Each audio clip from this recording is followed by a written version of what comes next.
Elle n'a que 21 ans, mais Maureen Trégouette rêve de participer à son premier Tour de France féminin.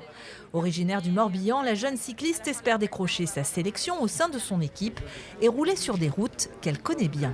Je m'entraîne là depuis des années, donc notamment l'arrivée à Plumelec. Disons que la côte de Cadoudal, c'est vraiment ma côte. Je connais centimètre par centimètre, donc forcément j'espère y être.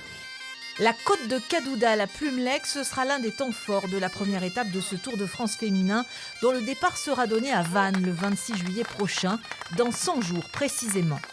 Suivront 2 autres étapes entre Brest et Quimper, puis entre la Gacilly et Angers.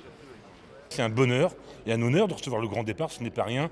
Cette première étape entre Vannes et Plumelec, cette fameuse côte de Cadoudal à gravir 3 fois, je ne doute pas qu'on ait vraiment un monde de dingue, effectivement, comme lors de la flamme olympique au mois de juin dernier. Je pense que ça va être une très très belle fête du sport. On a travaillé conjointement, l'ensemble des collectivités, la région, les départements, les municipalités, et il y aura assurément une très très belle fête, et le cyclisme féminin le mérite.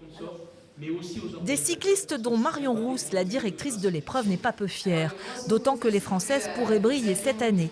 Pourquoi ne pas imaginer Pauline Ferrand-Prévot, victorieuse du Paris-Roubaix le week-end dernier, succéder à la Polonaise Katarzyna Niewiadoma. Sans oublier la Brestoise Cédrine Kerbaol, première Française à avoir gagné une étape du Tour. C'était l'an passé à Morteau. Évidemment, Cédrine, qui a changé d'équipe à l'intersaison, peut rêver d'un classement général, peut rêver du podium et pourquoi pas d'une nouvelle victoire d'étape. Donc évidemment, on parle beaucoup de Pauline Ferrand-Prévot parce qu'elle vise également le maillot jaune à l'arrivée à Châtel. Mais voilà, il y a des bonnes sportives bretonnes qui seront à surveiller. Et d'ailleurs, on attend un public très nombreux au départ de Vannes.